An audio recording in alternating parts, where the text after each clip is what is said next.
Hi this is Prabhat Ranjan और आज की इस वीडियो में हम डिस्कस कर रहे होंगे हमारे किससे इंजीनियरिंग के यूट्यूब वीडियो सीरीज में एक नया topic core versus non core branch इन इंजीनियरिंग कॉलेज। तो आज के इस वीडियो में हम सब कुछ डिस्कस कर रहे होंगे। कोर और नॉन कोर ब्रांच होता क्या है, कॉलेज में किसका कैसा हालचाल है, प्लेसमेंट किसके कैसे लगते हैं, करियर में ग्रोथ किसका कैसा है, वर्क लाइफ कैसा होता है, हर कुछ। तो चलिए वीडियो में आगे बढ़ते हुए सबसे पहले स्टार्ट करते हैं कि कोर और नॉन कोर ब्रांच कहते किसे हैं। तो जो भी आपके कंप्यूटर साइंस और इलेक्ट्रॉनिक्स वाले ब्रांच हो गए, अब चाहे इसमें आपका आईटी आ जाए, आपका एआईएमएल आ जाए, इलेक्ट्रॉनिक्स एंड टेलीकम्युनिकेशन, जो भी आपका कंप्यूटर साइंस और इलेक्ट्रॉनिक्स वाला ब्रांच है इसे हम नॉन कोर कहते हैं। और उसे छोड़कर जितने भी आपके ब्रांचेस हो गए, चाहे आपका वो electrical, mechanical, civil, production, metallurgy, chemical, biotechnology, जितने भी है सब कोर सेक्टर में आ गए। अच्छा भैया, इसे हमने दो सेक्टर्स में बांटा क्यों है, नॉन कोर और कोर? क्योंकि इसके लिए हमें सबसे पहले समझना पड़ेगा कोर सेक्टर किसे कहते हैं। तो जिसे भी हम कह रहे हैं इलेक्ट्रिकल, मैकेनिकल, ये वाले डोमेन्स, इसमें आपका सबसे पहले कोर एक सेक्टर होता है। कोर जॉब्स किसे कहते हैं भैया? तो आप जिस ब्रांच की पढ़ाई कर रहे हो उसी का जॉब अगर ले रहे हो उसे हम कोर जॉब कहते हैं। अगर आपने इलेक्ट्रिकल की पढ़ाई की है तो आप इलेक्ट्रिकल का जॉब ले रहे हो, वो आपके लिए कोर जॉब हो गया। मैकेनिकल की पढ़ाई की है तो मैकेनिकल की जॉब लिए तो वो आपका कोर जॉब हो गया। लेकिन इसके साथ साथ इसमें आपका सॉफ्टवेयर डेवलपमेंट के लिए भी ऑप्शंस होता है। लोग डेटा एनालिटिक्स में भी जाते हैं, लोग फाइनेंस में भी जाते हैं, लोग एजुकेशन सेक्टर में भी जाते हैं। तो और जितने भी कोर जॉब को छोड़कर, जैसे इलेक्ट्रिकल के लिए बात कर ले तो इलेक्ट्रिकल के जॉब्स को छोड़कर आप और बाकी जितने जॉब्स करते हो इसे हम नॉन कोर सेक्टर कहते हैं। समझ गए कोर जॉब क्या होता है और नॉन कोर जॉब क्या होता है?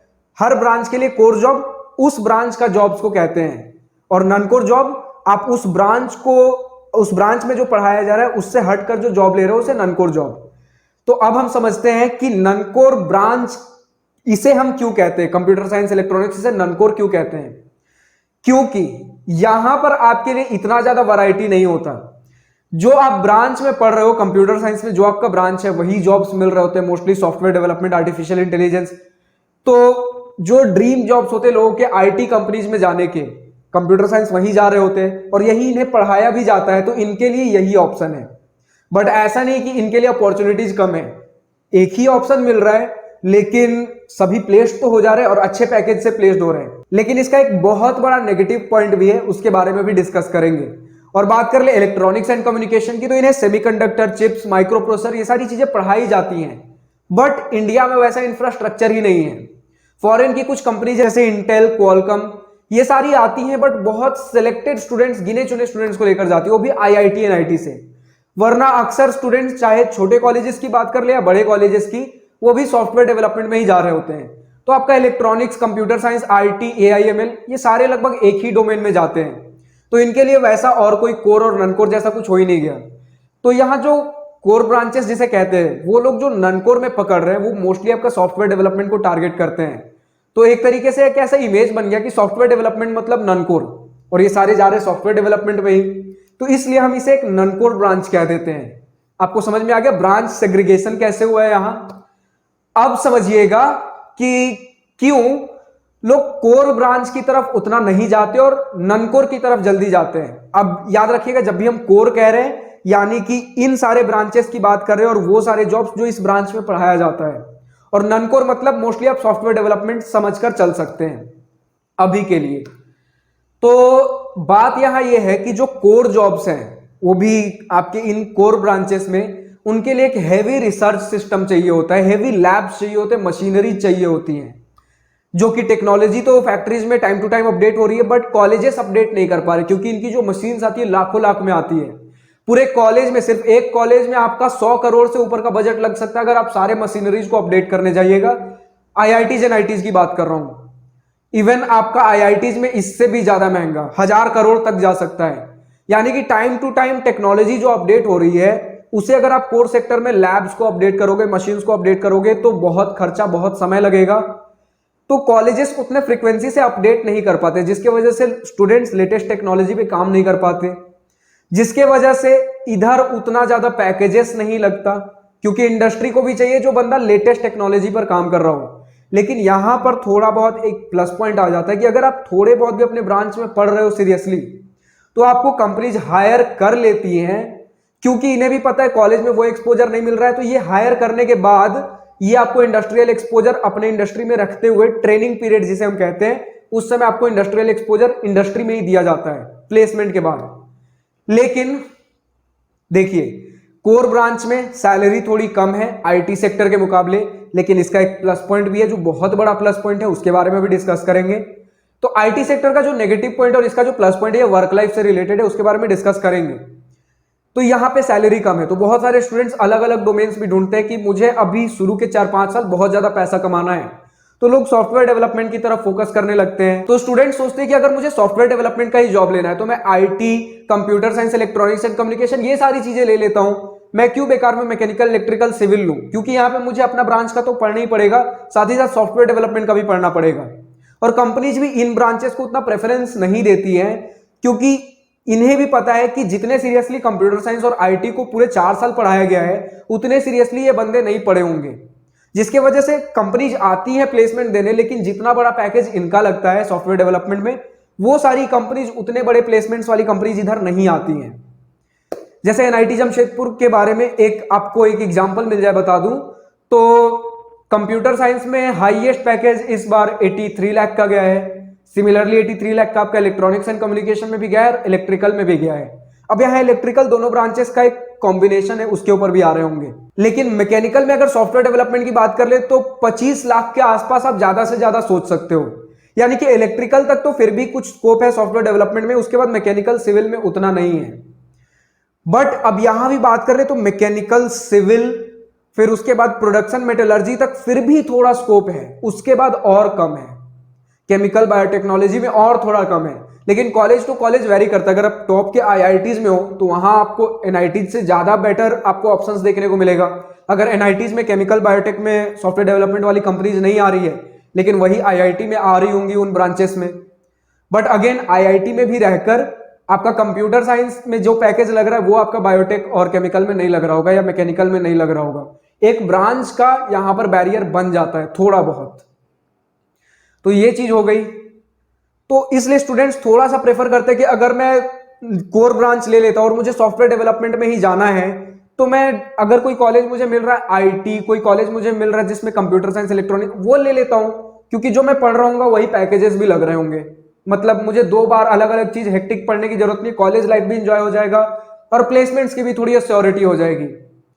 तो उस हिसाब से देखें तो इधर आपको 2 चीज पढ़नी है, फिर उतना आपको प्लेसमेंट्स भी मतलब समझिएगा कि उतना ज्यादा वाला पैकेज इधर वाला नहीं जा रहा होता है, उससे थोड़ा कम ही जा रहा होता है, मतलब हाफ पैकेज समझ लीजिए लगभग। सेम कॉलेज में जो कंप्यूटर साइंस में पैकेज मिल रहा है सॉफ्टवेयर डेवलपमेंट के लिए, सेम कॉलेज में मैकेनिकल, सिविल में उसके हाफ का पैकेज मिलता है सॉफ्टवेयर डेवलपमेंट में। तो ऐसा कुछ सीन है। अब अचानक से 1-2 कंपनी आ गई एक्सेप्शनल, वो अलग चीज है, लेकिन अमूमन तौर पर मैं बता रहा हूं। और इसमें भी मैकेनिकल और प्रोडक्शन तक थोड़ा एक माहौल देखने को मिलता है, मेटलर्जी तक, लेकिन सिविल में और थोड़ा स्कोप खत्म है सॉफ्टवेयर डेवलपमेंट के लिए।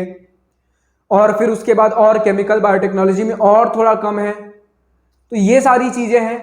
बट ऐसा नहीं कि प्लेसमेंट्स नहीं है, सॉफ्टवेयर डेवलपमेंट नहीं तो आपको डेटा एनालिटिक्स कुछ ना कुछ तो लग जाएगा, लेकिन ये सारे में जो पैकेजेस जाते हैं वो सॉफ्टवेयर डेवलपमेंट के जितने नहीं है।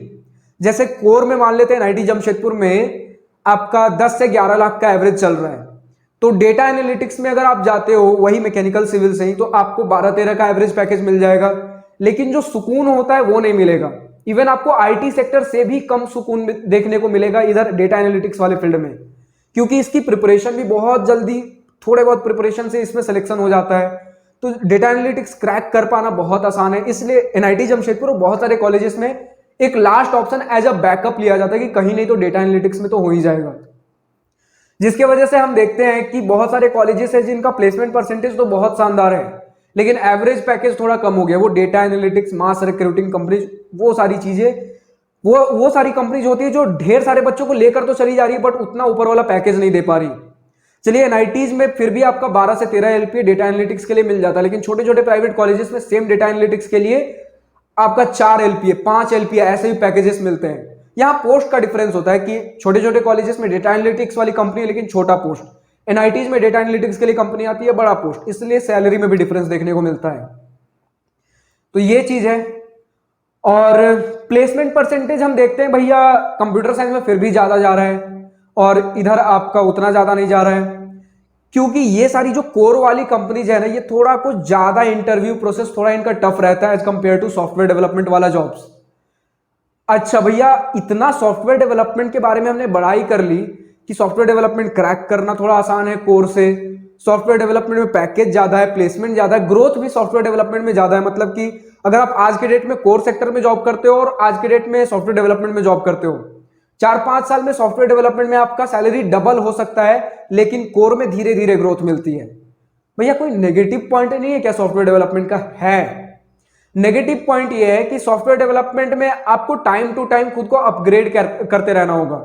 जैसे आज से 5-6 साल पहले वेब डेवलपमेंट की बहुत डिमांड थी, आज के डेट में नहीं है। आज के डेट में AI/ML की है। स्टूडेंट्स वही हैं, IIT NIT से या कहीं से भी पास आउट हुए, उन्होंने वेब डेवलपमेंट में करियर स्टार्ट किया। अब कंपनीज को उसकी रिक्वायरमेंट नहीं है, खुद को AI/ML पे ट्रेन किया। फिर AI/ML कभी मान लेते थोड़ा आउटडेट हुआ, AI/ML पूरा आउटडेट नहीं होगा, लेकिन उसका कोई एक मॉडल आउटडेट हुआ, नया टेक्नोलॉजी आया, उसके ऊपर अपडेट करिए। तो यहां पर IT सेक्टर में यह है कि यहां बहुत ज्यादा खुद को टाइम टू टाइम खुद को अपग्रेड करते रहना होगा। यानी कि आप कंपनी के लिए भी काम कर रहे हो और खुद को अपग्रेड अलग से खुद को सिखा भी रहे हो नया नया टेक्नोलॉजी। क्योंकि अगर आप आउटडेटेड हुए, नए बंदे को लेकर आ जाए कंपनी, आप कंपनी से बाहर। क्योंकि जब कंपनी को पैसा देना ही है तो वो सबसे बेस्ट बंदे को रखेगा ना अपने अंदर। तो ये एक सीन है। और अगर बात कर ले कोर्स सेक्टर में, तो एक बार जो आप कॉलेज से पढ़कर निकल गए, सारी चीजें वही है। हो सकता है ज्यादा से ज्यादा कुछ नया मशीन्स आ जाए, आपको नए मशीन्स पे ऑपरेट करने के लिए सिखा दिया जाएगा, इससे ज्यादा कुछ नहीं। और इतना ज्यादा भी अपग्रेडेशन नहीं होता कोर्स सेक्टर में। तो समझिए एक बार जो आप कॉलेज से पढ़कर निकल गए, वही चीज आपका लाइफ लॉन्ग रहेगा। थोड़ा बहुत चेंजेस आएंगे तो उसके ऊपर आपको ट्रेनिंग वर्कशॉप्स मिल जाते हैं, इससे ज्यादा नहीं होता। IT सेक्टर में आपका जितना बड़ा जॉब रोल, जितना ज्यादा पैसा उतना ज्यादा काम। क्योंकि अगर आपको कोई पैसे दे रहा है तो मुफ्त के लिए नहीं दे रहा। तो IT सेक्टर में ऐसा है कि कुछ कंपनीज है जो आपको 8-8, 10-10 घंटे भी काम कराती है, कुछ 12-12 घंटे तक लैपटॉप बैठा के रखेगी। तो कुछ गूगल जैसी कंपनी, लोग बोलते हैं ना गूगल ड्रीम जॉब है, तो गूगल जैसी कंपनी है कि आपको सुबह सुबह कुछ टास्क दे दिया जाएगा, 2-3 घंटे में खत्म कर लीजिए, उसके बाद आपको दिन भर जो करना है करिए। तो ऐसी सेलेक्टेड कंपनीज है। लेकिन आमतौर पर आप 8 से 10 घंटे, 12 घंटे लैपटॉप पर लगे ही रहने वाले हो। वो चीज यहां कोर सेक्टर में नहीं है। सुबह सुबह आए, कुछ कुछ काम किया, आधे 1 घंटे काम हुआ, उसके बाद कुछ कॉल्स वॉल्स आए, कॉल पिक किया, घूम रहे फिर रहे, ऐसा कोर सेक्टर में है। कभी कभार कुछ मीटिंग्स आ गए, वो सारी चीजें। और मोस्टली अगर आप IIT NIT से पढ़ के जाते हो तो कोर सेक्टर वाली जो कंपनीज है, इलेक्ट्रिकल, मैकेनिकल, सिविल, ये सारी वाली कंपनीज, आप जूनियर मैनेजर से स्टार्ट करते हो। यानी अपने अंदर इंजीनियर्स को आप गाइड कर रहे होगे, मैनेज कर रहे होगे, ये सारी जॉब्स मिलती है IIT NIT से, अगर आप कोर ब्रांच से कोर सेक्टर में जाते हो तो। लेकिन IT सेक्टर में आपको मैनेजमेंट का रोल अगर मिल रहा है, ऐसा सोचना भी पाप है। अनटिल एंड अनलेस आप MBA करके बहुत मेहनत करके IT सेक्टर में जाते हो, यहां IT सेक्टर में मैनेजमेंट के रोल्स पे जाना बहुत मुश्किल है। लेकिन वो थोड़ा आसान है, आपका कोर सेक्टर में काफी आसान है। क्योंकि अगर आप IIT NIT से हो तो मोस्टली आपकी स्टार्टिंग ही जूनियर मैनेजर के पोस्ट से होती है। आप छोटे कॉलेज से हो या फिर डिप्लोमा किए हुए हो, तब आपकी जो जूनियर इंजीनियर सब वाली पोस्ट होती है, वहां पर स्टार्टिंग होती है। ठीक है। अब देखिए सुकून कितना होता है भैया, वो हमने डिस्कस कर लिया। अपग्रेडेशन खुद को कितना करना होता है, इसके साथ ही साथ हमारा जो इन हैंड सैलरी, एक हमें दिखता है ना 40 LPA का पैकेज मिल रहा है, और यहां तो बस 10-12 LPA का पैकेज। ये फिर भी ठीक है, क्योंकि इन हैंड आपको यहां अच्छा खासा मिलता है, बहुत कम सैलरी है जो इधर उधर कटेगा। लेकिन यहां 40 LPA में से समझ लीजिए 1/3 आपका इधर उधर ही कट गया। तो जो 40 दिख रहा है, अगेन अभी भी यहां कोर से ज्यादा है, लेकिन जो हवा बना दिया जाता है, जो दिखता है 40 LPA, 50 LPA, इन हैंड कम ही आ रहा होता है। तो ये सारी चीजें हैं। और इससे भी बड़ा कि शुरू में आप जोश में होते हो कि मुझे बस बहुत काम करना है, बहुत पैसा कमाना है। तो IT सेक्टर में शुरू में तो आप 10-10, 12-12 घंटे काम कर लोगे। उसके बाद क्या, जब शरीर थोड़ा थकने लगता है, आराम ढूंढता है, उसके बाद आप कहां जाओगे? तो लोग यहां ये करते हैं कि बहुत ज्यादा खुद पे मेहनत करते हैं, बहुत ग्रोथ करते हैं और बहुत पैसा बनाकर इस सेक्टर से निकलते हैं, और उसके बाद खुद का कुछ स्टार्टअप, खुद का कुछ बिजनेस करते हैं। अब एग्जैक्टली इसमें कोई 60-70 साल तक रुक गया हो, उसके बाद क्या होता है, वो सारी चीजें अभी देखने को नहीं मिली है। क्योंकि मैंने कहा 20-30 साल पुराना ही है IT सेक्टर अपना, जब इतना ज्यादा लोग मास लेवल पर जाना चालू किए। तो उतना ज्यादा अभी हमें देखने को ही नहीं मिला कि लोग रिटायर हो रहे हैं, उसके बाद क्या करते हैं, क्या इतने साल तक रुके रहते हैं। लेकिन कुछ कुछ लोगों को देखने में आया है कि लोग कुछ दिन बहुत ज्यादा पैसा कमाते, खुद को बहुत अपस्केल करते हैं, और उसके बाद कुछ बिजनेस, कुछ स्टार्टअप कहीं कहीं पैसा लगाकर अपना मनी अर्निंग सोर्स जनरेट कर लेते हैं। लेकिन कोर सेक्टर में टेंशन ही नहीं है, आप रहिए, आपका प्रमोशन होते रहेगा टाइम टू टाइम। अगर कोर सेक्टर में भी आप प्राइवेट में जाते हो तो थोड़ा सा आपका स्किल देखा जाता है, आप कितना मेहनत करो, सबसे आपका प्रमोशन होगा और मैनेजर के पोस्ट पे अच्छा खासा हो जाता है। लेकिन अगर आप इसमें और बेटर चाहते हो तो पीएसयूज में जाइए। पीएसयू के ऊपर एक अलग डेडिकेटेड वीडियो है इस चैनल पर। पीएसयू में जाइए, सरकारी जॉब्स लीजिए, वहां पर पूरा एक सरकारी माहौल मिल रहा होगा, ग्रोथ बहुत ज्यादा, रेस्पेक्ट बहुत ज्यादा, पैसा बहुत ज्यादा, तो बहुत सही है। ये सारी चीजें हैं, तो दोनों ही चीजों के हिसाब से मैंने बता दिया कि थोड़ा आपका कोर सेक्टर में प्लेसमेंट परसेंटेज कम रहता है कंप्यूटर साइंस से, लेकिन किस किस तरह की जॉब्स होती है वो सारी चीजें मैंने बता दी। और जो नन कोर जॉब्स मैंने बताया इस कोर सेक्टर में, जैसे डेटा एनालिटिक्स, सॉफ्टवेयर डेवलपमेंट और एडटेक, फाइनेंस, इतने सारे ऑप्शंस बताएं। ये सारे ऑप्शंस ऐसा नहीं कि कंप्यूटर साइंस इलेक्ट्रॉनिक्स में है, नहीं है, इनके लिए भी है, बट लोग जाते नहीं, क्योंकि जब सॉफ्टवेयर डेवलपमेंट में इन्हें बढ़िया पैकेज मिल ही जा रहा है, फिर क्यों जाइए फाइनेंस वाले में, क्यों जाइए एजुकेशन सेक्टर वाले में, जिसे कुछ ज्यादा पैशन होता है, लोग चले जाते हैं। बट अमूमन तौर पे क्या नॉर्मल जनरल केस है वो सारी चीजें मैं बता रहा हूं। तो यही सारी चीजें हैं, अब देख लीजिए आपको क्या डिसीजन लेना है।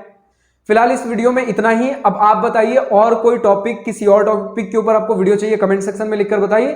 फिलहाल इस वीडियो में इतना ही। अगर वीडियो पसंद आई हो तो लाइक शेयर सब्सक्राइब दिल खोलकर करिएगा, और अगर कुछ दिल की बातें, कुछ मन की बातें लिखकर बतानी हो या पूछनी हो तो कमेंट सेक्शन आप ही के लिए तो है।